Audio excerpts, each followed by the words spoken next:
going on, everybody? Welcome back to the channel, and thanks for tuning back into another video. We're gonna get right into it, man. I'm hitting the road. I'm excited. I got a call from Mark at Kit Performance that my 496 is ready to go. It's getting put on the dyno, so we're gonna go check this thing out, go pick it up, and go check out the new bullet for my Nova.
All right, everybody, here is my new big block for the Nova.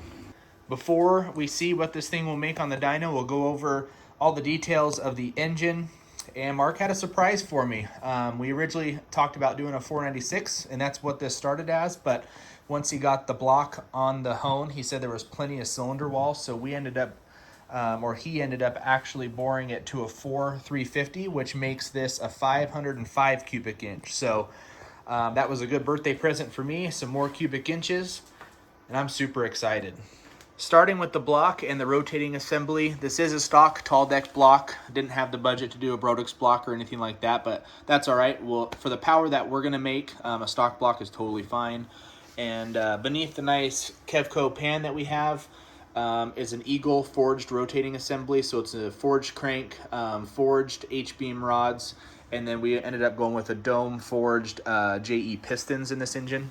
Moving to the camshaft side of things, we have an adjustable timing set beneath the timing cover there, and we have a Bullet Racing solid roller cam. And with the springs installed and the valve lash set, we have a lift of 763 on the intake and 730 on the exhaust. Inside our nice Dart intake, we have a set of Morel lifters, Smith Bros push rods, Pack Racing springs, comp cams, Ultra Series steel rockers, and that's all wrapped up in our nice 335cc AFR heads. And I don't remember what the combustion chamber size is on these heads, at least off the top of my head, but it ultimately ended up being a 12.5-to-1 compression ratio. And keep in mind, the numbers that we're going to see from the dyno are going to be on race gas. I don't have my E85 1050 carburetor here from ATM, so we're going to use a 1050 gas carburetor and run some Fuel Factory 110 on the dyno, but it should get us pretty dang close to what we're going to see. I'm going to switch the video over to the dyno room. Unfortunately, because of some holiday travel, I wasn't able to be there when it was actually on the dyno, but I had Mark take some videos for me, so let's go see what this engine can do.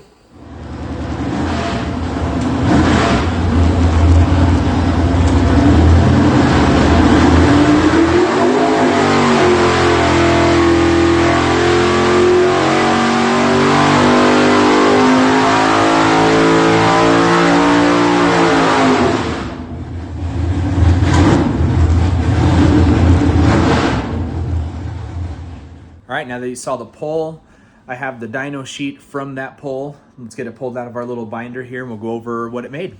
So that pole that you saw was the highest horsepower pole that Mark had.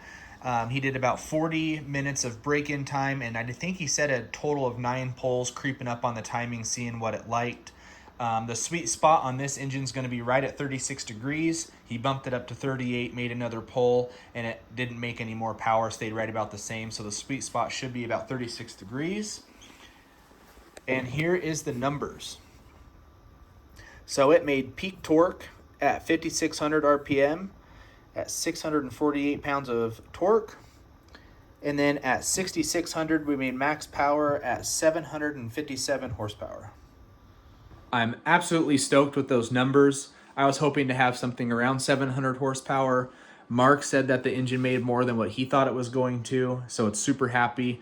And again, the goal was to never have big power, big engine, or anything like that. My whole goal with switching to a big block Power Glide was to have something that's going to be a little bit more consistent than what the small block with the blower was. And I never had that small block on the dyno, but I would assume it was making around maybe 600 horsepower.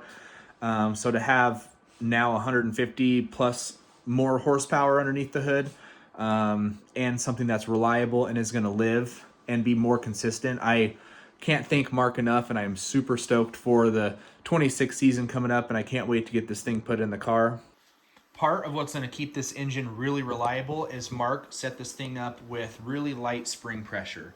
These pack springs don't have a ton of seat pressure. The cam package that he put in there makes peak power at 6,600.